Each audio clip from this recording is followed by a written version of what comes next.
하늘의 지혜로 자라나는 어린이. 안녕하세요. 우리 초등부, 소년부, 등불학교 친구들, 이제 5월의 첫째 주네요. 그동안 잘 지냈어요? 네, 우리 친구들, 오늘은 우리가 얼마나 특별한 존재인지에 대해서 함께 생각해 볼 시간을 가져보려고 합니다. 우리 모두는 하나님께서 특별히 만드신 작품이라는 것에 대해서 다시 한번 생각해 보고자 해요. 자, 그럼 우리 친구들, 본격적으로 우리가 오늘 배워볼 것들에 대해서 들어가기 전에 우리 친구들은 각자 무엇을 직접 만들어 본 경험이 있을 겁니다. 크든 작든 말이죠. 도화지 위에 자기가 원하고 상상했던 것들, 그리고 관찰하는 것을 그렸던 적이 있을 테죠. 또 라면을 끓이거나 레고 블록으로 집을 만든 적도 있을 거예요. 더 나아가서 요리라는 것을 부모님과 함께 나누어 기쁨을 누렸던 경험도 있을 테지요.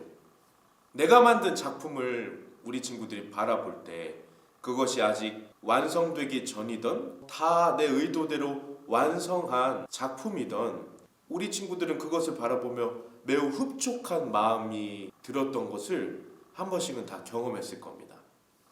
예를 한번 들어볼게요, 우리 친구들.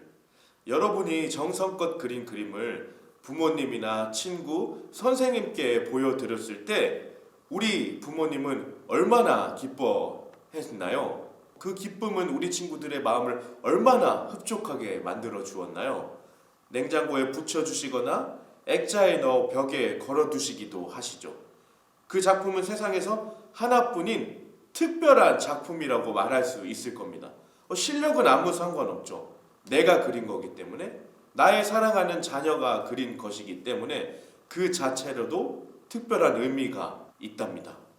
사실 하나님도 여러분을 만드셨을 때, 그리고 사람을 만드실 때 여러분들과 어찌 보면 비슷한 마음을 가지셨을 거예요. 창세기 1장을 보면 태초에 하나님께서 천지를 창조하시니라 라고 말씀하고 있어요. 하나님은 말씀만으로 빛이 있으라 하시며 세상을 만드셨죠. 그리고 그 말씀 그대로 모든 것이 지어지기 시작했습니다. 땅, 바다, 공기, 해, 달, 별, 동물, 식물 모두 말씀으로 창조하셨어요. 하나님의 창조는 순서가 있었어요. 첫째 날에는 빛을 만드셔서 낮과 밤을 나누셨고, 둘째 날에는 하늘과 바다를, 셋째 날에는 땅과 식물을 만드셨어요. 이건 마치 그림의 배경을 먼저 그리는 것과 같다고 우리 친구들이 등불학교 2주차 때 배웠던 것을 한번 기억해 볼 수 있을 것입니다. 그리고 넷째 날부터는 배경에 등장할 배경을 수놓을 피조물을 만들기 시작하십니다. 해와 달과 별, 그리고 물고기와 새, 동물들을 차례로 창조하셨지요. 그런데요, 사람을 창조하실 때는 무엇인가 달랐어요. 특별했어요. 첫 번째로 삼위일체, 세 분이시지만 동시에 한 분이신 하나님께서는 서로 의논하시고 소통하시고 완전한 사랑을 나누시면서 사람을 지으시기로 계획하셨습니다. 창세기 1장 26절에서 27절 말씀을 보게 되면 하나님께서 서로 말씀하십니다. 우리의 형상을 따라 우리의 모양대로 우리가 사람을 만들고, 하나님이 자기 형상, 곧 하나님의 형상대로 사람을 창조하시되 남자와 여자를 창조하시고 라고 기록되어 있습니다. 자, 그렇다면 우리 친구들, 하나님의 형상대로라는 말이 무슨 뜻일까요? 이건 우리 몸이 하나님의 몸을 닮았다는 말이 아닙니다. 하나님은 영이시니까요. 이 말은 우리가 하나님을 닮아 하나님이 세우신 질서를 유지하고 돌보며 다스리는 사람으로 불러주셨다는 뜻이에요. 바로 마치 우리를 왕처럼 만드셨다는 뜻이죠. 자, 이렇게 하나님께서는 수많은 작품 중에서 사람을 가장 특별한 걸작품으로 만드셨어요. 다른 피조물과 달리 사람에게만 하나님의 형상을 주셨지요. 그래서 우리는 생각할 수 있고 사랑할 수 있고 선택할 수 있어요. 우리는 하나님처럼 창조적이고 관계를 맺을 수 있고 책임감을 가지고 있답니다. 예를 한번 들어볼까요? 우리는 하나님처럼 창조의 능력이 있어요. 여러분들도 그림을 그리고 노래를 만들고 이야기를 지어내죠? 이건 하나님의 창조성을 닮은 거예요. 꼭 그렇게 이야기를 짓고 노래를 만들지 않는 친구라 할지라도 사람에게는 그러한 하나님의 성품이 있고 마음이 있고 그렇게 표현하고자 하는 욕구가 있다는 것을 우리 친구들은 다 알 수 있을 것입니다. 또한 우리는 관계를 맺을 수 있어요. 친구들과 우정을 나누고 가족들과 사랑을 나누는 것처럼 하나님과도 우정과 사랑과 관계와 규제를 맺을 수 있지요. 이것을 뜻하는 바가 바로 하나님의 형상으로 지음받았다는 의미 안에 감추어져 있답니다. 자, 그래서 우리 친구들 첫 번째로 하나님께서 사람을 하나님의 형상으로 만드셨습니다. 우리가 이것을 조금 더 차근차근 살펴볼 필요가 있어요. 창세기 이야기를 조금 더 우리가 살펴볼 필요가 있답니다. 하나님께서는 세상을 창조하시고 마지막으로 사람을 만드셨을 때 다른 모든 피조물과는 달리 특별한 방법으로 만드셨어요. 하나님께서는 땅의 흙으로 사람을 지으시고 코에 생기를 불어넣으셨습니다. 그리고 하나님의 동산인 에덴에 사람을 두셨죠. 그리고 하나님께서는 아담에게 모든 동물들에게 이름을 지어주는 임무를 주셨답니다. 이것은 아담이 하나님을 대신해 피조물들을 돌보고 다스리는 역할을 맡았다는 의미랍니다. 이게 바로 하나님의 형상으로 창조되었다는 의미 중 하나랍니다. 여러분 생각해 보세요. 이 세상에 있는 수많은 동물들 중에서 오직 사람만이 도구를 만들어 사용하고 서로 대화하고 말을 하는 언어를 사용해요. 불을 피우고 책을 읽고 음악을 작곡하고 과학을 연구할 수 있어요. 이것은 우리가 하나님의 형상대로 이 세상을 돌보는 존재로 창조되었음을 이야기하고 있죠. 하지만 우리는 때로 자신이 별로 대단하지 않다고 생각할 때가 있어요. 실수했을 때 창피하고 부끄럽고 다른 친구들과 비교하면서 나는 별로인 것 같아 라고 생각할 수도 있죠. 어느 날은 시험에서 좋은 점수를 받지 못했을 수도 있고 운동을 잘 못해서 친구들에게 놀림을 받고 위축될 때도 있었을 거예요. 혹은 내가 원하는 것을 가지지 못해서 슬플 수도 있죠. 그럴 때 우리는 나는 가치가 없어 다른 친구들이 나보다 더 좋아 라고 생각할 때도 있었을 거예요.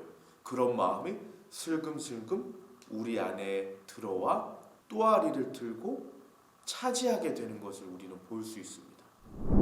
두 번째, 하나님은 나를 참 기뻐하시는 분입니다. 그럼에도 불구하고 여러분, 하늘의 지혜를 가진 어린이는 이 사실을 알아야 해요. 나는 하나님께서 참으로 기뻐하시는 특별한 작품이야.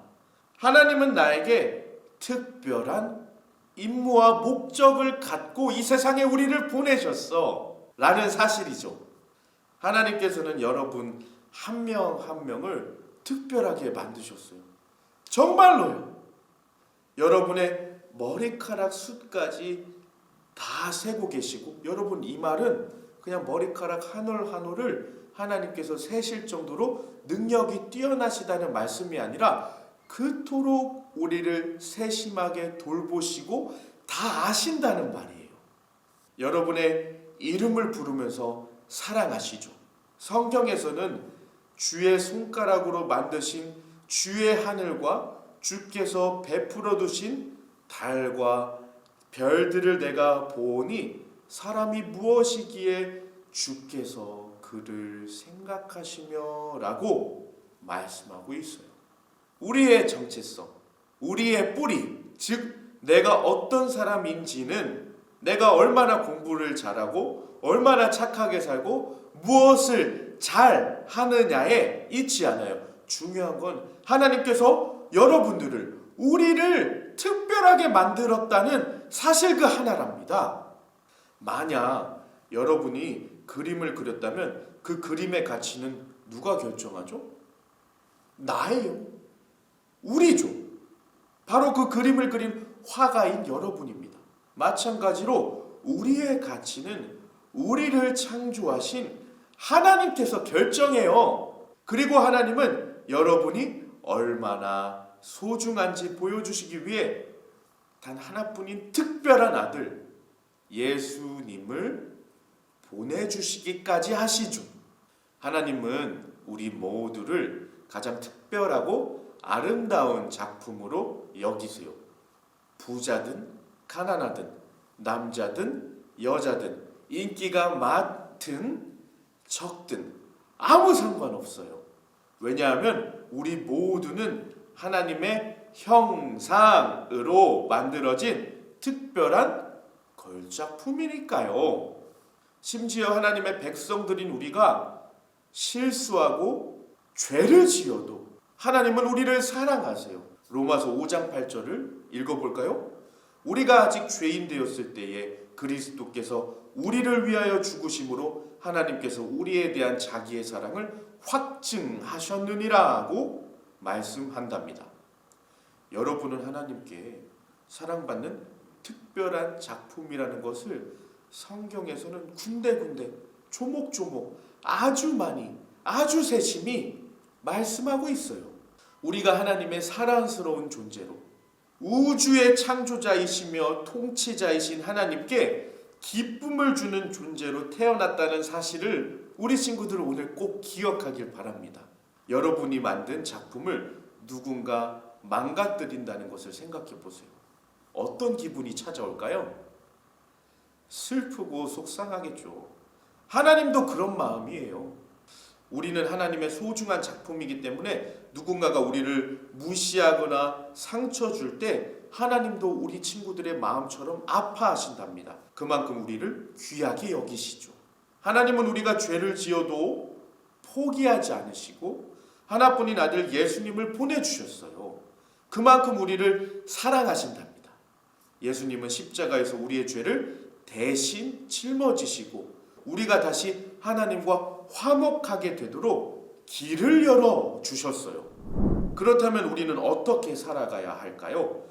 우리는 하나님의 형상대로 지음받은 소중한 존재임을 기억하고 다른 사람들도 똑같이 귀한 존재라는 것을 인정해야 해요. 친구를 놀리거나 무시하는 것은 하나님의 작품을 무시하는 것과 같아요. 대신 서로 존중하고 사랑으로 대해야 해요. 그것이 곧 나를 사랑하신 하나님의 사랑을 아는 것이고 나를 사랑하신 하나님의 사랑을 누리는 것이랍니다. 내가 소중하듯이 친구들과 이웃들도 소중하고 이웃들이 소중한 것만큼 나를 또 소중하게 여기시는 하나님의 사랑을 알기 때문이죠. 또한 우리는 하나님이 주신 능력과 재능을 발견하고 발전시켜 나가야 해요. 여러분은 어떤 특별한 재능이 있나요? 아직 발견하지 못해도 괜찮습니다. 우리 친구들 무엇보다 오늘 하나님의 형상을 공부하는 친구들, 우리의 정체성이 하나님의 형상으로 지음받은 것에 대해 뿌리박고 있다는 것을 배우고 있는 친구들, 등불학교 친구들, 특별한 재능 없는 것처럼 생각하지 마시길 바래요. 크든 작든 아직 발견하지 못했을 뿐이지 우리 친구들에게 하나님께서는 모두에게 똑같이 특별한 선물과 재능을 주셨다 합니다. 그림을 잘 그릴 수도 있고요. 노래를 잘할 수도 있어요. 아니면 친구들을 잘 도와주나요? 다른 친구들이 못 보는 세심한 눈과 깊은 관찰력을 갖고 있나요? 이 모든 것이 하나님께서 여러분들에게 주신 선물이랍니다. 오늘의 주제를 마무리하면 친구들, 우리는 하나님의 형상대로 지음받은 하나님의 친구로 불렸어요. 우리가 어떤 사람인지 평가할 수 있는 분은 다른 사람도 내 자신도 아니고 오직 우리를 특별하게 만드신 하나님과 아들을 주시기까지 사랑하신 예수님의 사랑뿐이죠. 이 사실을 꼭 기억하며 살아가는 우리 모두가 되길 바라요. 내가 누구인지, 내가 어디서부터 왔는지를, 곧 우리의 정체성이 어디로부터 뿌리를 받고 있는지를 꼭 마음에 새길 수 있는 등불학교 친구들이 되길 바랍니다. 여러분은 하나님의 특별한 작품이에요. 그 누가 뭐라 해도 여러분 스스로가 어떻게 느껴도 하나님은 여러분을 사랑하시고 귀히 여기세요. 오늘부터 거울을 볼 때마다 나는 하나님의 형상대로 만들어진 특별한 작품이야 라고 말해보세요. 우리 친구들 진짜 그렇게 해보길 바래요. 그리고 다른 친구들도 똑같이 특별한 존재임을 기억하며 서로 존중하고 사랑하는 마음을 가지길 바래요. 여러분은 하나님의 특별한 작품이라는 걸 절대 잊지 말고 그 사랑과 하나님의 목적과 계획을 듬뿍 누리며 살아가는, 하루하루를 그렇게 의미 있게 고백하는 우리 등불학교 소년부, 초등부 친구들이 되길 바랍니다. 다음에 봐요. 안녕.